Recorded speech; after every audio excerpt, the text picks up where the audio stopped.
All right, it looks like we have quite a few people joining us, and tonight is a hot topic here. So, okay, good evening. All lines have been muted to ensure the quality of the program and to provide a distraction-free learning environment.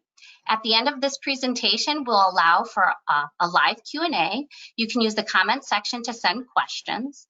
I'll be able to facilitate questions with the presenter. At the end of the program, we will send you an evaluation. We ask that you please provide us feedback to best serve you and provide our sponsors with the information needed to continue to support our efforts. With the completion of the evaluation, we'll select at random 3 prize winners for $25 gift cards, and we'll announce the winners Monday. So that's great. And we do have a disclaimer this evening. All content and advice provided in tonight's information only and should not be substitute for professional medical expertise. Please check with a licensed physician regarding your diagnosis, prevention, and treatment of any health conditions. The Lupus Foundation of America does not endorse or promote one diet in the management of lupus. So with that said, we can now begin our program. Welcome and thank you for joining us for the Ask the Expert series, brought to you by the Lupus Foundation of America, Chapter of Networks. My name is Leslie Tierney. I'm the Vice President of Operations for the Lupus Foundation of America, Greater Ohio Chapter. I will be this evening's host, and I am elated to introduce our evening's presenter and topic. The topic tonight is the lupus diet. Is there one? And our presenter is Gretchen Spetz. Gretchen Spetz is a registered and licensed dietitian nutritionalist who specializes in integrative functional nutrition. Gretchen received her Bachelor of Arts from the University of Notre Dame and has her master's in public health and nutrition from Case Western Reserve University. She has worked as an outpatient dietitian, specializing in weight management, diabetes, gastrointestinal disorders, and autoimmune diseases at the Cleveland Clinic and university hospitals prior to launching her private practice, The Functional Kitchen. Gretchen has been quoted as an expert source in publications like Prevention, Everyday Health, and Every Day with Rachel Ray. When Gretchen isn't talking about the benefits of a healthy diet, she can be found at CrossFit, running, or cooking new dishes with her family. Gretchen is a proud mother of 2, and they love to cook, eat, and stay active. So at this time, I would love to introduce Gretchen and hand over the virtual floor to you, Gretchen. Thank you so much, Leslie. Great. Okay. All right. So tonight, thank you everyone so much for joining me tonight. It looks like there is quite a few of you on our call tonight, and it's really exciting for me to talk about this with you. Honestly, nutrition and autoimmune disease is one of my favorite subjects, so I hope you will learn something new today that you can take home to your kitchen. And we can go next slide. So the big question of the evening, the lupus diet, is there one? And I'm going to spoil it all for you right now. The answer is yes, and also no. So we'll talk about why it's both along the way. I bet you already kind of knew that. We're going to do something really fun, though, before we get started. We're going to do a couple poll questions here just to get you thinking about your nutrition and your nutrition journeys, because we all have one. So, Leslie, if you want to take it away with the poll, we can do that. So, Gretchen, I think I accidentally launched the first one, but it was, are you interested in learning about nutrition? And it looks like 100%. You're all in the right place. Wonderful. So great. Our next question. It's coming. So, okay. So the next question is, do you currently follow any specific diet? And think about what you're doing right now as you answer this question. And we'll give it just a few seconds. I think we're 20 seconds into answering.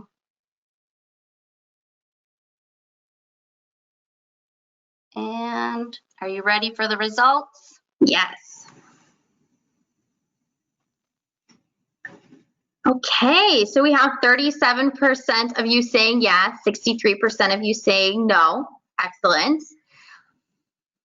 Okay, and the last question here. All right, and what type of diet do you follow? And you can select one. I know some of these are kind of a group together. We were just limited how many choices we were allowed to have. But we have the Mediterranean diet, vegetarian or vegan, gluten and or dairy-free, and a keto diet, paleo AIP, or Wall's protocol, or none.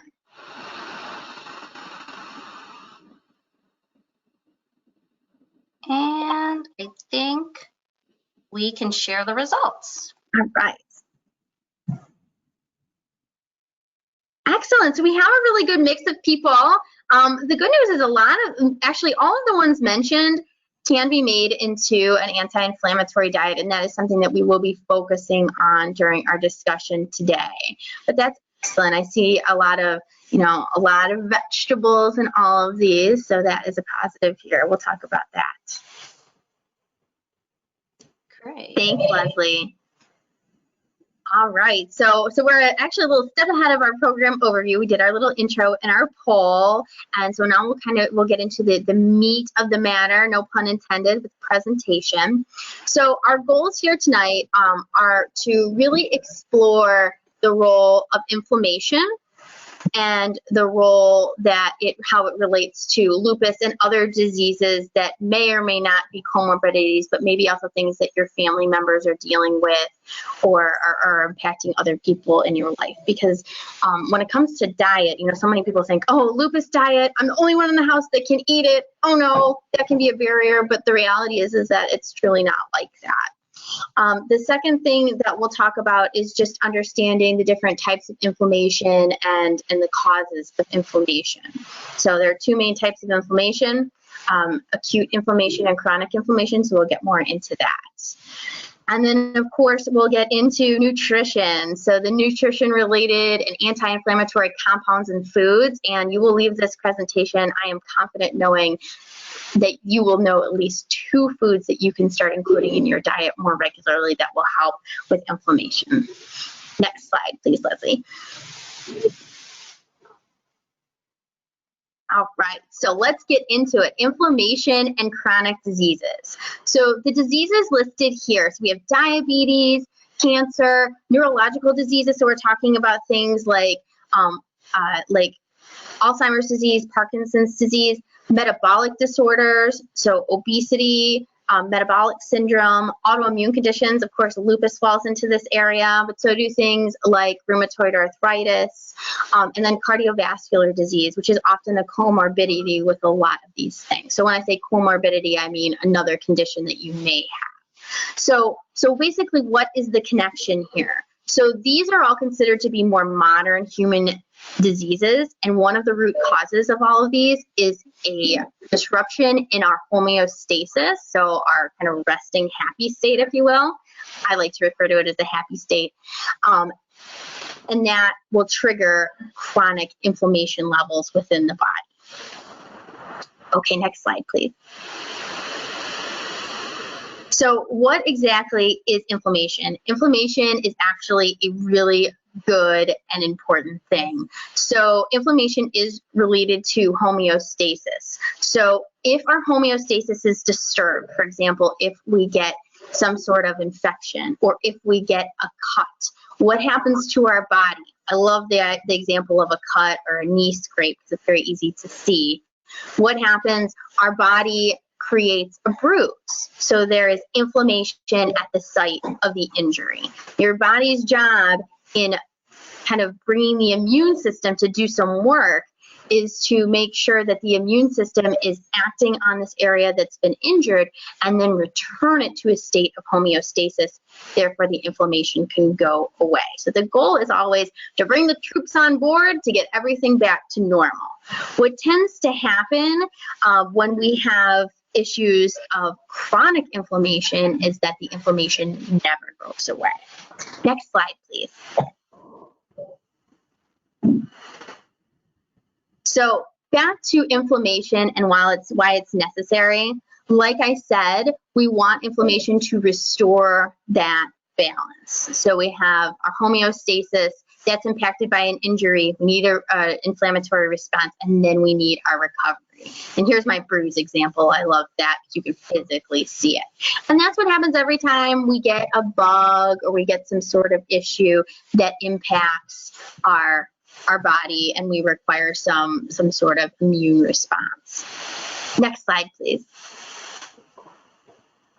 All right, so we have types of inflammation. And like I said earlier, we have two. We have acute and we have chronic. So acute is really important. Again, that's that initial response to something in our environment that is negatively impacting our body. We want that to happen when we fall, we get a cut, we get some sort of unwanted bug, something like that. We need that inflammation. The problem happens when we have chronic inflammation. That's prolonged inflammation when your inflammatory cells are present beyond the time where they're actually needed, and you can start to cause damage to your own cells in your body. So it's basically like the switch, the inflammation switch gets turned on permanently. Next slide, please. All right, so we have these two causes. What does it look like? Acute, we're seeing when we have injuries. We may see swelling, redness, heat, or loss of function for a short period of time, and the short part is really important. Chronic is when we're experiencing this inflammation for a very long time. So we maybe have a persistent infection that triggers this chronic inflammation, food sensitivities, which we'll talk a little bit about today, toxins in our environment, a poor diet. So they always talk about the standard American diet or SAD diet. And that's where we're not getting as many of those plant-based foods, and we're getting a lot of heavily processed meat and grain-based foods. So we'll talk a little bit about that today too. We won't get into this, but it's so important, and I'm sure that you have probably explored this yourself, but sleep. I can't stress how important sleep is. Adults need 7 to 9 hours per day, so something to keep in mind. Your environment too, stress and trauma. And also your movement. I actually don't like the use of the word exercise so much, but I like to think of it more as movement, because sometimes exercise is scary or it sounds like something we can't do, but we can all move a little bit every day, and that's what's important. Next slide, please. All right, so what is happening on this inflammation pathway? So first of all, we have something that is an inducer, something that is causing the harm to the body. So at that point, there is an alarm that signals that there's something going on, and that alarm reports to the sensors. So sensor cells use specific receptors to detect what problem is happening, and these sensor cells then respond by producing inflammatory mediators. You've probably been tested for some of these. You may recognize some of these names: mast cells, macrophages, platelets, histamine. These cells are produced in a specific combination to attack whatever is inducing the problem. So they'll act on target tissues until the inducer is eliminated. And then ideally, the tissue is returned to its normal state. We have homeostasis, and then we get back to normal. When this doesn't happen, then of course we have that chronic inflammation where the body may start attacking itself for a longer period of time, because that switch is switched on permanently. So inflammatory responses are particularly vulnerable to changes in your environment. So this means in your body, so like your microbial, your gut microbiome, so important. We'll talk a little bit about that today. Your diet, stress, toxins, and movement too can also play a role in why the switch gets turned on or off. Next slide, please. So let's get into lupus. So there are lots of signs of possible chronic inflammation that people experience. I want to talk specifically about lupus. I'm sure all of you on the call know about these signs of chronic inflammation better than I could ever explain. You're probably experiencing them regularly. So things like fatigue, pain or swelling in the joints, the swelling in the hands, feet, or around the eyes, headaches, sensitivity to light, chest pain, the butterfly-shaped rash on your face, hair loss, sores in your mouth or nose, and Raynaud's disease. Those are some ones that are very specific to lupus, but chronic inflammation occurs, like I said, in a lot of different states too. So other signs may include visceral fat, so that's fat in between your organs, elevated blood sugar levels, gut problems, or those symptoms we don't like to talk about, gas, bloating, diarrhea, constipation, skin issues, all those idiopathic rashes that people experience that we just don't know where they came from. Mouth health is really important. So gingivitis is actually a sign of inflammation in the GI tract. The GI tract starts to appear. Swelling and brain fog. Oh, you know that you're in that situation where the words just won't come out clearly. Definitely a sign of chronic inflammation. Next slide, please. So what do we do? Now we have these symptoms. So now we want to go to our doctor, as you have all done, and look at the biomarkers that are associated. So I listed out a few, and as you can see here, we have a few that test for either chronic inflammation within the body or different tests that show the immune system is attacking its own body cells. So of course we have our ANA test, which I'm sure most, if not all of you have received. There's a lot of other antibody testing, and I just need to iterate that this is super patient specific. This is super individualized, so nobody gets the whole battery of tests. Nobody's tests are exactly the same. C-reactive protein is another one that measures chronic inflammation, and it can be very important actually in cardiovascular disease as well. So your doctor is doing all these tests to kind of gauge how badly is your body attacking itself and how much inflammation do you have going on. Next slide, please. So what do we do when we reduce inflammation? There are definitely medications that help reduce inflammation, and I have a few listed on the left-hand side. You're not here today to talk about that, so we're not going to talk about that anymore. We're finally getting to the food. What can we do from a food perspective? The biggest thing that food can do for you is help to reduce your inflammatory load and help to lessen that state of chronic inflammation. So what does that mean? Well, number one, it means we're eating way more plants. 75% of our diet should consist of plants, and we're talking about lower glycemic vegetables and fruits, kind of leading the charge here. Nuts are really important, and other plant-based sources of fats. Supplements, we'll touch on that a tiny little bit, and I will go over a couple nutrients, but that is extremely patient specific, so we won't get into a lot of specifics because it's different for everybody. And then of course we have movement, and then we have stress management and stress resiliency techniques like meditation. We're not here to talk about stress today, but sleep and stress, my two S's, so important and something to think about as you start this journey about natural ways to reduce inflammation. Next slide, please. All right, so what did I say earlier? Is there a lupus diet? No, and yes. So we're gonna start with the yes part. We'll start positive. What can we do? Like I said, we want to reduce the inflammatory load in the body, and there is such a thing as an anti-inflammatory diet. So there's really good research behind an anti-inflammatory diet. You can see here I have listed out the Women's Health Initiative and the MESA studies, which are these giant tens of thousands of people studies that show, it's all the stuff you read about in the news, you know, basically eat more plants, shows that you have less chronic disease is what it comes down to. We can delve deeper in than just that.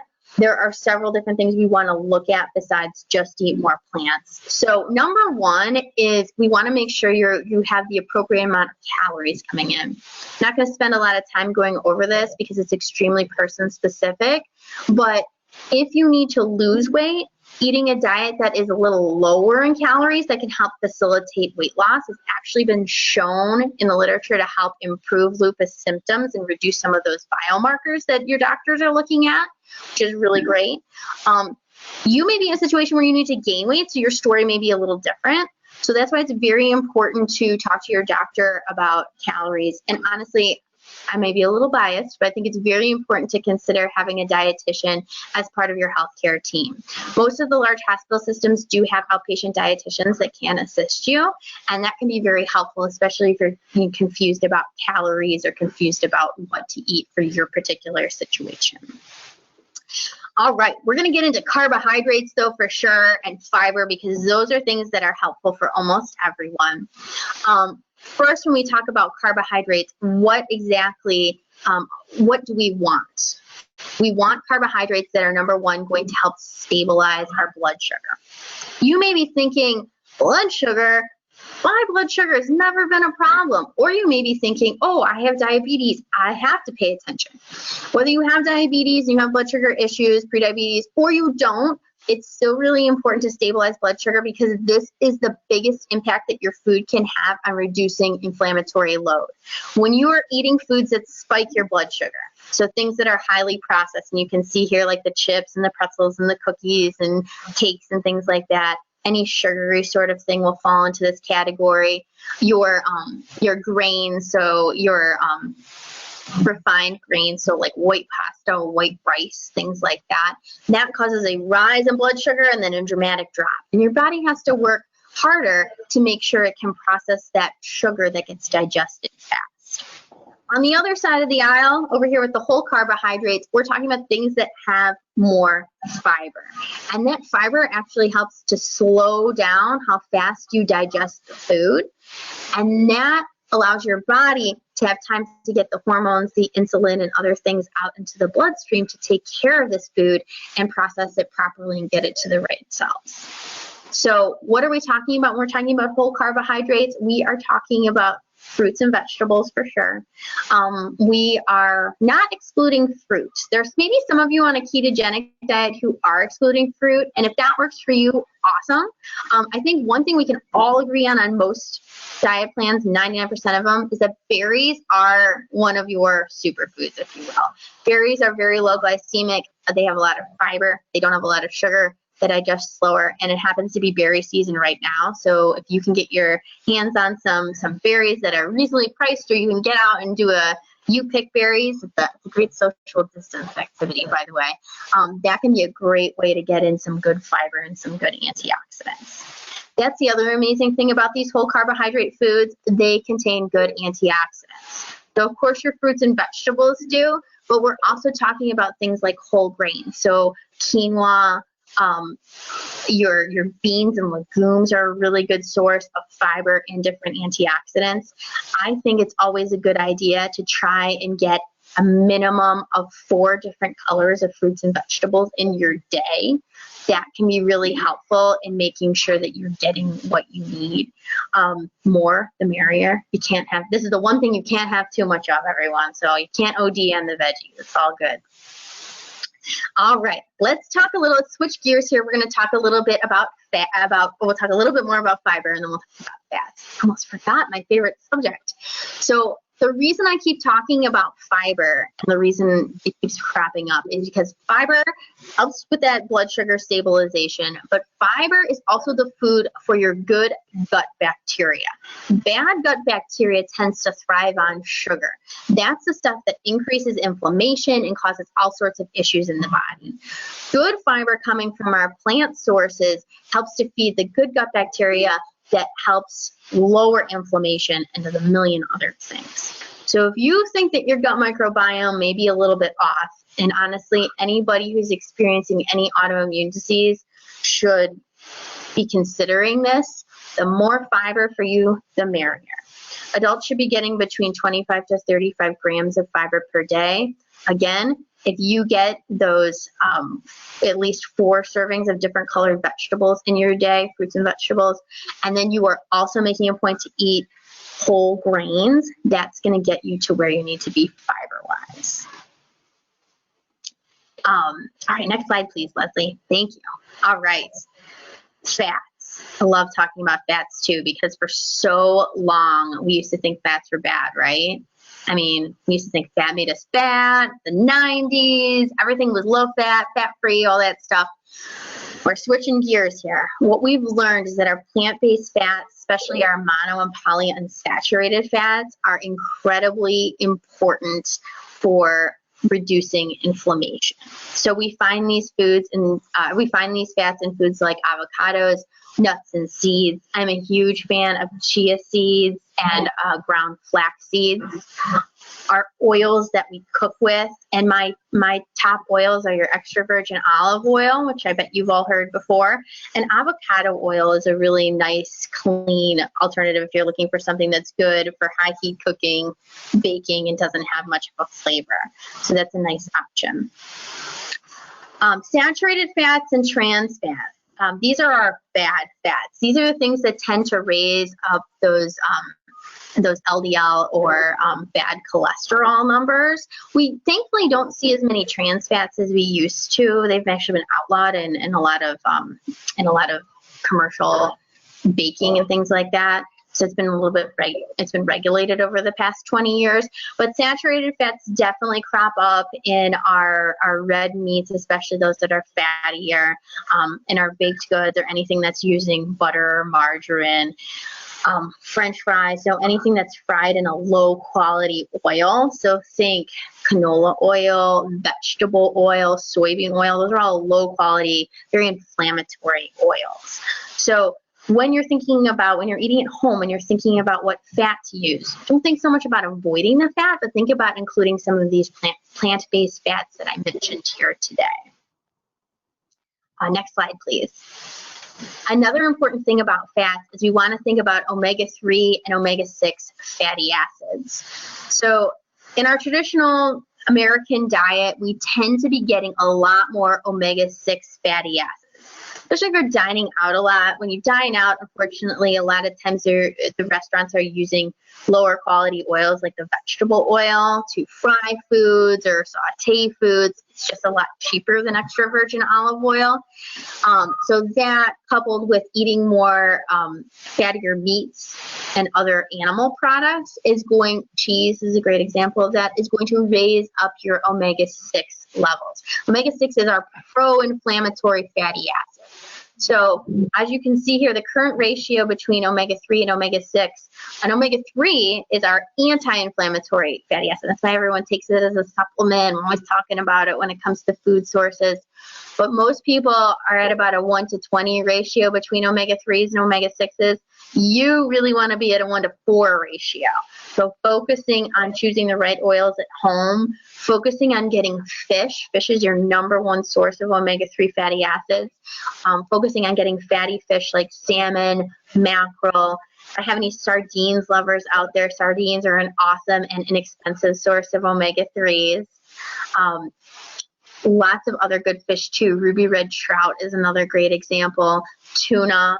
If you're looking for canned options, your wild caught tuna, if you can choose that, that's going to be a little bit better and higher in omega-3s. And then we also have some plant-based sources like chia seeds and flax seeds and hemp seeds as well. But think omega-3s. That is actually one of the most important things to consider if you're making any diet tweaks to reduce inflammation. Next slide, please. All right, so we talked about plant-based foods, but we're going to talk about them again. And the reason I want to draw your attention back to the plant-based foods is because they have some really powerful chemicals in there called antioxidants that what they do in the body is find free radicals, which are the things that are going to increase inflammation and cause problems, neutralize them, and get them out of the body.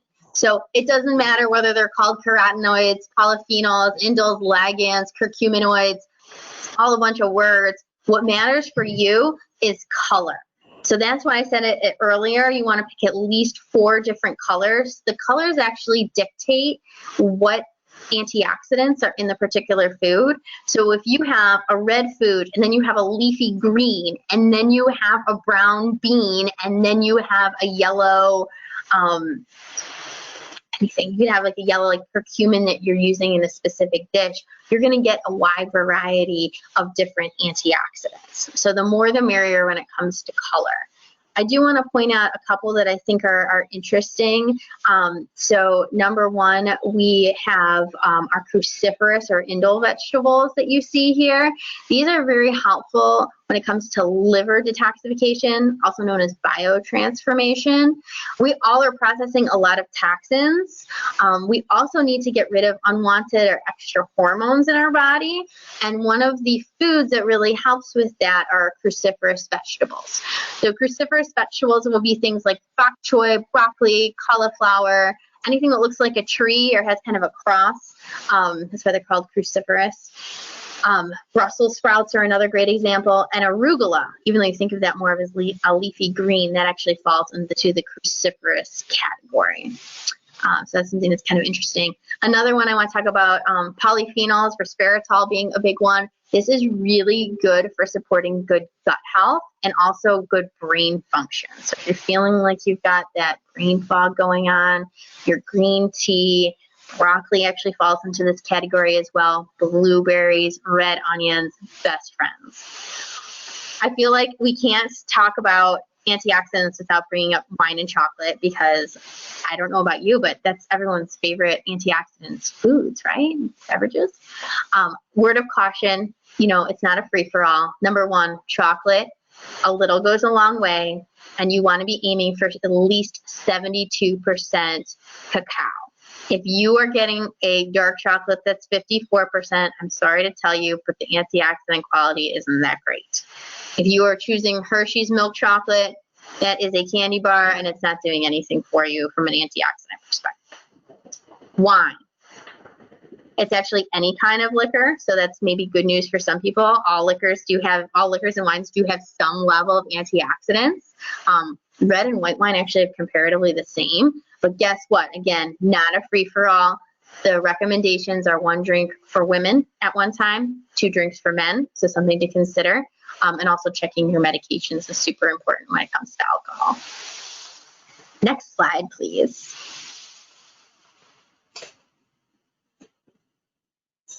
All right, so I wanted to talk about gluten and dairy because so interesting, but it is actually suspected that about 30% of our population has some level of gluten sensitivity, and about 40% of people that are experiencing a gluten sensitivity actually also have a dairy sensitivity.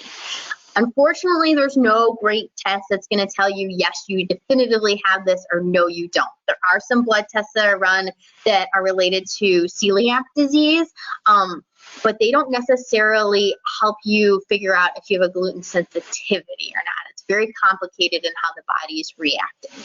But what's happening here?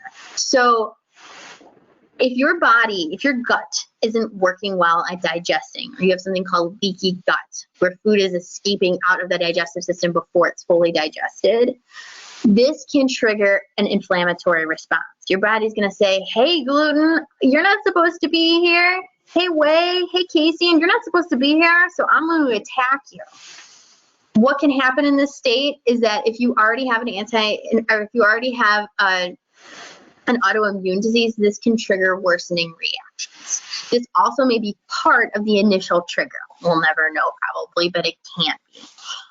For people that have hypothyroidism or Hashimoto's disease, very interesting, the molecule of gluten, the gluten molecule, actually resembles thyroid tissue. So if your body is attacking your thyroid, it's going to attack gluten and vice versa. So if you remove the gluten from your diet, your body will calm down. It'll stop attacking the thyroid so intently, and you will probably be able to manage your thyroid a lot easier, or at least not have fatigue levels or other symptoms that are quite so intense. So what do I recommend? Trying an elimination diet for a minimum of 2 weeks. I typically recommend more like 4 to 6 weeks, but there's no reason to go beyond 6 weeks. After you are finished with your elimination phase, reintroduce gluten into your diet for 1 week. How you do that is on day 1, you are going to eat 2 to 3 servings of gluten. And then for the rest of the week, you're going to stop eating gluten. You're going to see what happens. See how you feel. Keep a checklist. Did you notice a weird rash? Did you feel more tired? Did you have a symptom that popped back up? What's going on? After that week, you're going to do the same thing over again, except with dairy. So the first day, you're going to have 2 to 3 servings of dairy, and then you're going to just see what happens the rest of the week. Sometimes You can just end up limiting your exposure to gluten and dairy if you have a reaction. You don't have to avoid it completely. Some people find that they really have a serious reaction and they need to avoid it completely. Is everyone going to have an intolerance? No, it's only 30% of the population. I mean, large amount, but your situation may not have anything to do with gluten and dairy. So again, this is why I say there's really not a hard and fast diet for lupus. It's super individualized. Next slide, please. Here are some foods that contain gluten and dairy. I just wanted to give you an idea. So gluten-containing foods, there are 2 proteins in our wheat, gluten and gliadin. And wheat products are the thing you really want to eliminate. Wheat comes in all different forms, so wheat, barley, rye. It's actually in soy sauce as well, so something to keep in mind. It can be hiding out in gravies or sauces, especially at restaurants. Deli meat, especially turkey deli meat, tends to have gluten in it, so something to keep in mind. Dairy, same thing. We're talking about butter, cheese, cottage cheese, cow's milk, obviously, half and half, creamers, yogurt. So something to consider this list if you're thinking about eliminating gluten and or dairy. Next slide, please. There are other very effective elimination diets out there. I myself, when I meet with clients, I often do an 11 food elimination, although again, I have to say, it's not everyone, depends on the individual's taste. But I often have them eliminate 11 different foods, including dairy, gluten, beef, pork, shellfish, soy, corn, sugar, and alcohol. I know, I'm no fun, right? For 4 weeks. But they can really help to decrease inflammation, allow your gut time to heal, because the health of your gut is so involved with your immune system. 90% of the immune system is housed in the gut. And we'll really I always focus on the foods you can have and making sure we're really making an effort to feed that good gut bacteria as we take stuff away and introduce the healthy stuff. If you're looking for a good book to read, there are 2 that are really good. The Wahls Protocol is excellent. Terry Wahls is an inspiration. You can see her TEDx talk on YouTube. You can just search it on YouTube. But Terry Wahls has multiple sclerosis, and she's a doctor. She had to stop practicing medicine. She was in a wheelchair, and she mapped out the nutrients that her body was missing or that tend to be missing in MS, and that were causing the issues. And she is now a full-time practicing physician. She runs tons of research trials based on the Wahls Protocol. I mean, she's an extremely active person, and she's mitigated a lot of her symptoms. So really interesting story. This is an example of an anti-inflammatory diet that's a little bit tilted more towards the ketogenic diet. So if that's something that you've explored or works for you, I suggest looking at this. The Autoimmune Solution by Amy Myers. She gets into more of a paleo autoimmune protocol where you eliminate things like beans, things that I may or may not have people eliminate. It is, again, restrictive, but it can be very helpful for people who are experiencing an autoimmune issue. Final note on this, if you are eliminating anything, the most important thing to do is reintroduce it. You can go on Whole30 or you can do some sort of other elimination diet, but if you never reintroduce, you'll never find out what is actually triggering you. If you don't find out what's triggering you, you will fall off the wagon, and that's okay. It doesn't make you a bad person, or it doesn't make you not have enough willpower or whatever. Everyone's going to fall off the wagon and eat the Christmas cookie or eat the slice of birthday cake or something that they enjoy, because food should be fun. But if you don't take the time to figure out what bothers you, sometimes you tend to slide completely off the wagon, and then you're back to square one. Versus if you know that gluten and dairy are your triggers, you are more apt to stick with avoiding them or finding alternatives for those foods. Next slide, please. All right, I just want to talk a teeny weeny bit on supplements. This is extremely personalized, and this list is definitely not extensive, but these are some things that I think deserve some notable mentions. As I said before, omega-3 fatty acids are incredibly important. They're our anti-inflammatory fatty acid. And sometimes we just don't like fish. Sometimes the salmon is just gross and the tuna is just something we can't consider, and you probably can't even believe that I suggested sardines. That's cool. If you can't do it, that's okay. That's why they make fish oil supplements. So absolutely fine to take a fish oil supplement. You just want to make sure that your fish oil supplement has EPA and DHA included in the supplement. So you should have a ratio of 1.8 grams of EPA and 1.2 grams of DHA. So you should be getting about 2,000 milligrams or 2 grams of fish oil or omega-3s in your supplement. Curcumin, super powerful antioxidant, and is also a great alternative to things, to pain relievers. So things like naproxen, Aleve, Motrin, any of that stuff. So if you're finding that Tylenol, Motrin, whatever is wreaking havoc on your gut, or you want to try a more holistic approach, curcumin can be super helpful. And then last but not least, vitamin D. So many of us are walking around deficient in vitamin D. Vitamin D has been shown to interfere with our inflammatory pathway, so if we don't have enough, it can keep that switch on. So you probably, if you're not already on a vitamin D supplement, I strongly suggest you talk to your doctor about how much vitamin D you should be taking. Again, this is super personalized. Vitamin D is not a free-for-all. Sometimes I see people that have been taking 10,000 IUs of vitamin D for a really long time and they haven't been tested. Not okay.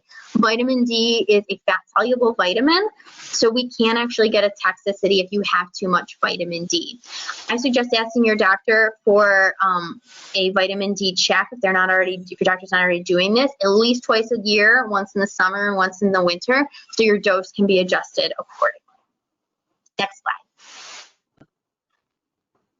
All right. So I love and hate this diagram, but I still like to show it because I think it's a great visual. So this came out probably about 10-ish years ago from the Harvard T.H. Chan School of Public Health.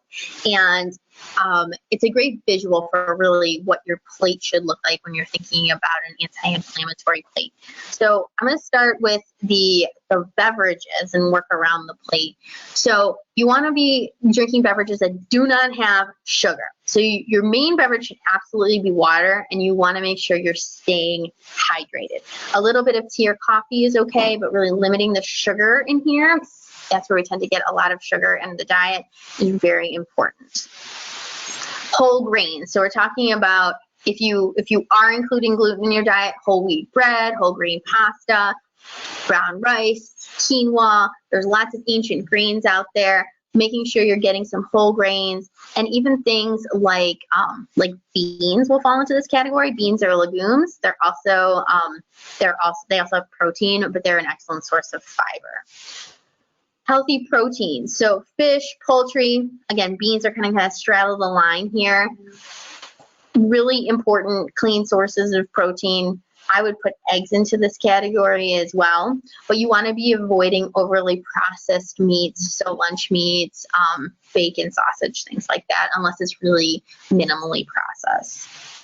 And then the other half of the plate, color, vegetables, a little bit of fruit, 2 to 3 servings of fruit per day, but vegetables. They're truly your best friend. This is your most important food as medicine. The more veggies, the merrier, and I'm talking about all of your non-starchy vegetables, so anything except potatoes, peas, and corn.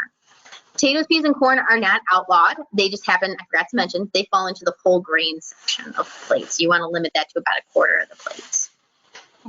And then we have our healthy oils. You want to treat your oils and fats like condiments. So a little bit goes a long way, but they definitely should still be on the plate. Totally fine.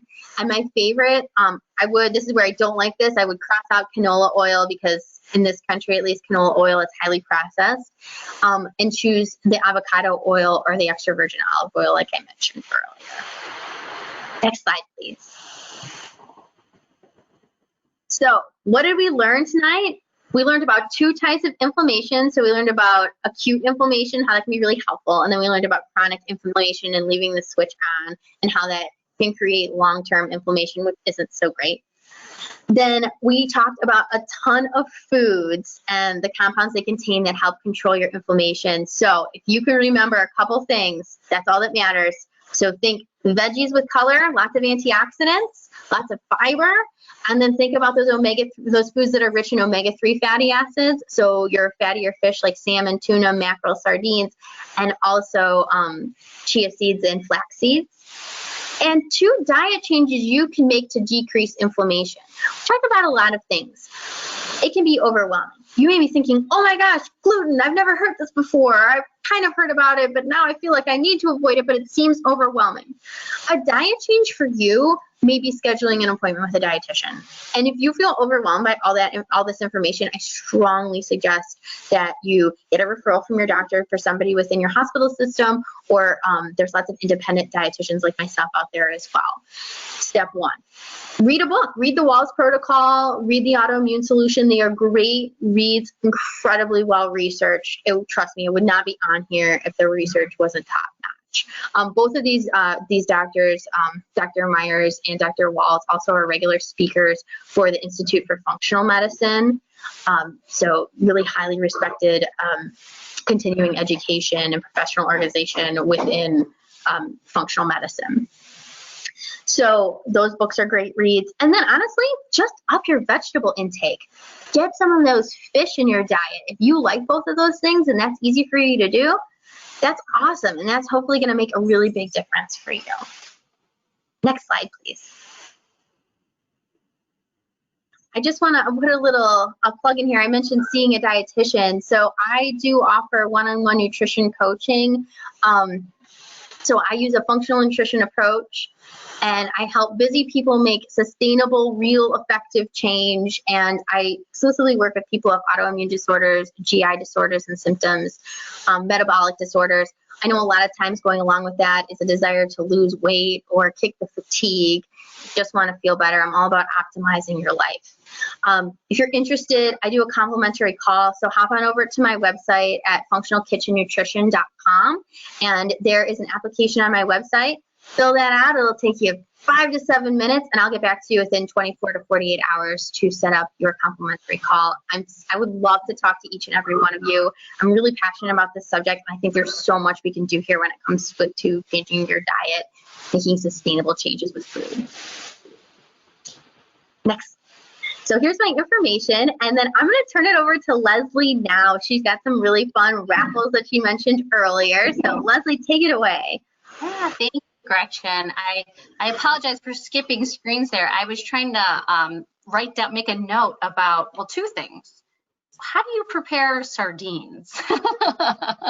What do you eat with sardines? Is it like canned sardines? What's the recommended there? Okay, so I totally get canned sardines. I am actually, while you do the raffle, I'm going to go grab a box and I'm going to show everyone what it looks like and kind of what to do with it so you don't have to be so scared. Okay, you grab the raffle and I will chat with our audience here. All right. Excuse me, you grab the can.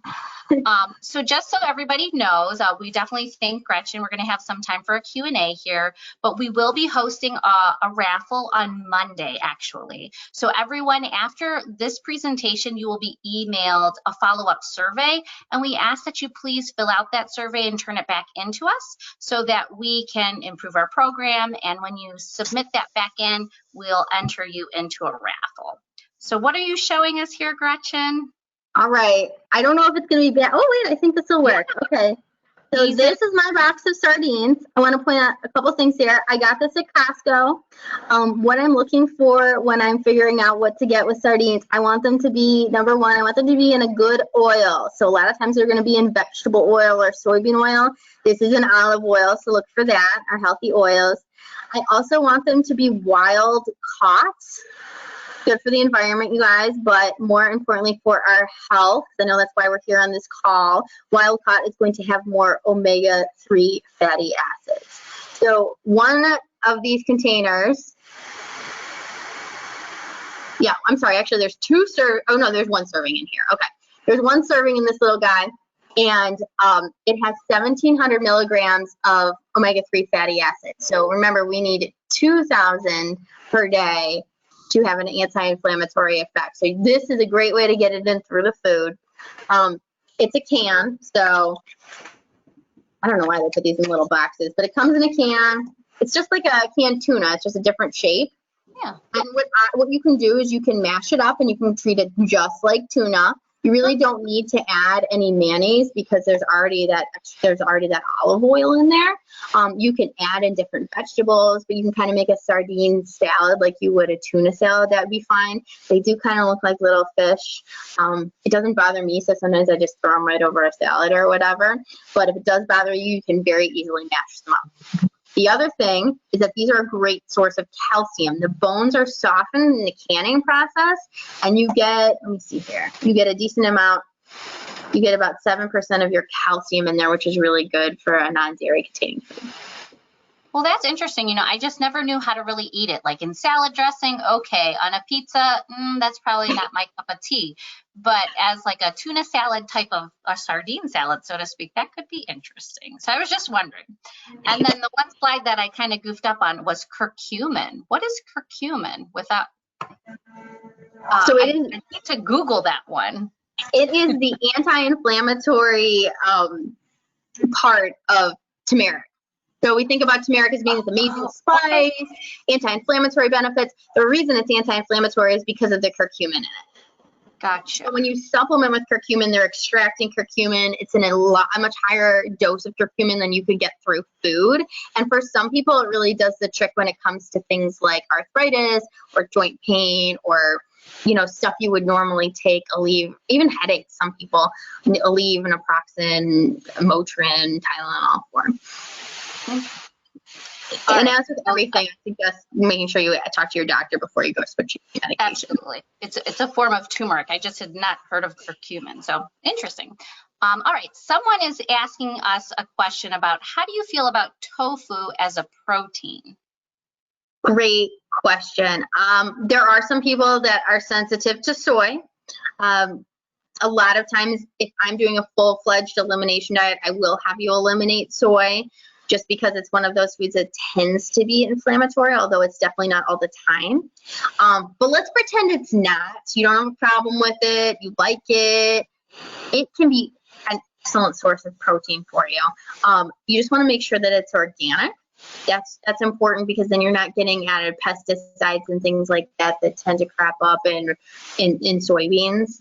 So I'm a huge fan. So make sure it's organic, and then also making sure that it's not heavily processed. So you're doing your own seasoning. You know, you're getting in like the box where you have to go in and chop up the block of tofu. That's going to be your best source. I'm also a huge fan of edamame as well. Great source of protein and fiber. Oh, excellent. This one's a little geared towards lupus, but are there any foods to strictly avoid when you have lupus? They've heard of avoiding nightshade foods. Sure. So some people are sensitive. Nightshades actually have been, so let's back up and let me just tell everyone what nightshades are because they're a confusing group of vegetables. So it's peppers, so like bell peppers, even your hotter peppers as well will fall into this category. Tomatoes, eggplants, and potatoes, but not sweet potatoes. Okay, so it was a weirdo group. It took me, I'm not gonna lie, it took me like a year to remember this because it's just such a bizarre group. There's no like relating things together.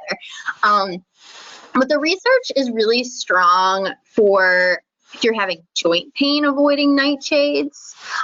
When it comes to lupus specifically, there isn't great research that says, yes, this would be great. However, I will say that that avoiding nightshades is part of the paleo AIP diet supported by Amy Myers, Dr. Amy Myers in the slide I mentioned. So it doesn't hurt to avoid, but again, whenever you're avoiding something, you need to bring it back. So 4 to 6 weeks later, you got to bring it back and see if you have any symptoms. Okay, great. Another question here is, you mentioned that vitamin D levels are important. Are you referring to vitamin D3 specifically? Your body actually processes D2 and D3 into a different form that's used by the body. So it actually doesn't matter whether you're using D2 or D3, although there's some research that suggests that D3 is a little bit better absorbed by the body. That's your typical form that you'll get from a supplement, I typically, there's really no reason to not use vitamin D3 unless you're a very strict vegan and you're very against utilizing any animal products. So like I said, your body's going to turn that vitamin D into another form that's usable. You can use D2 or D3, but my default is always D3. Okay. A couple people are just asking if they can have a copy of this presentation because you did so wonderful, Gretchen, so thank you. And we did record this, and so we will be posting it on our chapter website. So I just wanted to mention that. A couple people are asking. Yes, absolutely. So another question here, what do you think a good source of calcium is if you don't do dairy? Oh, great question. So there's actually lots of good sources of calcium. What's great about like the world we live in right now, one of the benefits is that you can actually, most of your almond milks, your nut milks that are out there are typically fortified with as much calcium as you would get through cow's milk. So just choosing a nut milk or a milk alternative that does have calcium fortification is a great, easy step. Use it in smoothies or whatever is perfect. A lot of the yogurts do that as well too. So the nut milk based yogurts. Other good sources of calcium, broccoli is actually a really good source of calcium. Like I was mentioning, sardines or any situation you'd be in where you'd be eating bones. There aren't like a ton of situations I can think of like that, but sardines are a good source of calcium. There are a lot of vegetables. Beans can be a good source of calcium too. So like I said, there's no magic bullet. So when it comes to calcium, calcium's interesting. But really eating a wide variety of these plant-based foods, even if you don't eat dairy, you're still going to get enough calcium to support your bone health and everything else. Yeah, great. Okay. There are a ton of questions coming in through here. And if we don't get to all of them, if I maybe shoot you over a couple, maybe we can answer at a later time, but we still have some time here. So if we don't get to them, I do apologize, but I'm trying my best to navigate all of them flooding in here. So here is another one. What sense is there of all this water on the market? Is there a better, they're asking more about water, spring versus tap versus all the bottled water. Is there a hype with water? Water shouldn't be so confusing, right? Bottom line, water of any kind is going to be your best choice. I think the best thing that you would benefit from if you have lupus, and we know we're also concerned about toxin load, is getting some sort of water filtration system in your house, like on your sink or in your refrigerator or whatever. There are lots of good ones that will filter out things like heavy metals, which can actually be a trigger for an autoimmune reaction in some people. So that, I think, is your number one best. All this other stuff, the bottled water, the spring water, the alkaline water, oh my gosh. I just tune out the noise because that is not important. Just drinking the water and then investing in a filtration system, if you can afford it, would be better for you in the long term. Okay, another question here is, what should you do if you suspect you have leaky gut? Well, not a shameless plug here, but you can absolutely sign up for a call with me. I would love to talk to you. This is one of my areas of expertise. There is actually depends on who you talk to, but a 4 or 5 step protocol where you, through diet and then supplements, you reduce the inflammatory load on the gut and give it time to heal. And then we also figure out if there's anything that you're missing specifically, like when it comes to enzymes or daily habits. Believe it or not, sleep can trigger leaky gut. So that's why I was talking so much about sleep earlier, I kind of highlighted sleep earlier. So we kind of look into those lifestyle things that could be influencing leaky gut. It is repairable. It just takes a little bit of time, and it takes progressing through this special protocol. Okay, so definitely reaching out to a dietitian and like taking the next step. Yes. Good to know. Someone's asking about what oils would you recommend for high smoke point? Mainly avocado oils. Are there for, I guess more for frying? I'm not sure the end part of that question, but are there any oils that are for high smoke point? I guess high heat. Yeah, high heat. High smoke point. Yep, they're right. So actually, cold pressed extra virgin olive oil has a really high smoke point. this is not something that's out. We often talk about how olive oil you should limit to, using when it's cold or just very light heat. But cold pressed extra virgin olive oil can handle a higher heat. Avocado oil can actually handle higher heat as well. Coconut oil, I feel like it was the elephant in the room. I didn't mention it because there's often a lot of controversy around coconut oil. But coconut oil also has a higher smoke point, so you can use that as well. Coconut oil does have saturated fat in it, but it also has something called medium chain triglycerides, which are not processed like a fat. They're different. So if you're using it in moderation or sparingly, I think it's a good option to go to if it makes sense for your dish. Okay. So we do have just a minute left here, and maybe we can get through 2 more questions or so. What are your thoughts on sweeteners like stevia, etc.? Great question. I'm really not a huge fan of artificial sweeteners. There's a lot of evidence that's been coming about over the last 10 years showing that artificial sweeteners tend to kill off good gut bacteria and mess up digestive and hunger signals. So I really don't like my patients to be using Splenda, asulfame, potassium, some of those older sweeteners that are out there. There isn't as much negative information and research coming out about monk fruit and stevia and things like that. But they're younger, I hate to say it. And, research is a time-based thing. So it'll be interesting to see what happens in the next 10 years. But I think we're all safe if we avoid sugar and avoid our artificial sweeteners and kind of train our palate to require less sweetness. Interesting. All right, if we could just do one more question. We're just at the top of the hour, but what do you recommend for probiotics if you eliminate dairy? There is so much great stuff you can have. And thank you whoever asked this question, because again, one of my favorite subjects, and this is so important. So there's actually a lot of vegetable-based options. So you can do things like sauerkraut and kimchi, which is kind of like an Asian sauerkraut. When you're buying these sort of things, make sure you get them in the refrigerated section, not the Vlasic variety on the shelf. If they're shelf stable, they've gone through a process to kill all the bacteria, and that's not what you want. One of my favorite brands up in Cleveland, and I think you'll be able to find it throughout the state of Ohio, is called Cleveland Kraut or CLE Kraut. So that's a good option. You can also do kombucha. So kombucha is a really good source of probiotics. Your nut milk-based yogurts all have strains of probiotics in there as well. So it's just as much as your dairy-based ones. And also, what's the last one? Kefir. You can get coconut-based water kefir. That is another good option too. Great. We have a lot of people thanking you for your time and asking for your contact information again. So I'll just put this back up if you'd like to connect back with Gretchen.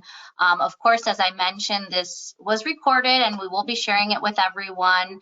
And yeah, actually, Gretchen, I'm so sorry. We did have a handout that is your pamphlet there. So it will be emailed to everyone as well in the follow-up email. So there's a few handouts that Gretchen shared with us. And I'm not sure if this is pulling up, but I am pulling out that handout. Everyone will be receiving this in the follow-up email that the survey comes in. And there's just some really good recipes in here. So if you're kind of confused or you're like, hey, where do I go for recipes? This is a really good start. I love all these recipes. They're pretty easy to make and they're tasty as well. Great. And I wanted to mention that. So thank you for sharing the handout with us. And we'll be sure that everyone that attended receives your handout. And just to follow up, there were many questions we didn't get to, but maybe I could shoot over a couple to you and get these to the folks here that we didn't get to. But Absolutely. We want to respect everybody's time, and we greatly appreciate your time spending with us. This is probably the 3rd time you've done a presentation for the Greater Ohio chapter, and I'm so grateful to be able to share you with everybody else because you do have a wealth of information to share for sure, and I know you can help a lot of people. So that's great. And yeah, with that said, we'll say good night to everyone. Have a good evening, and we'll touch base again, Gretchen, okay? Thank you so much, Leslie. It was a pleasure being here, and thank you so much to everyone who sat back and listened. I hope you learned something new, and I hope you have a wonderful evening. Thank you. Thanks, Gretchen. Bye, Bye. guys. Have a good night.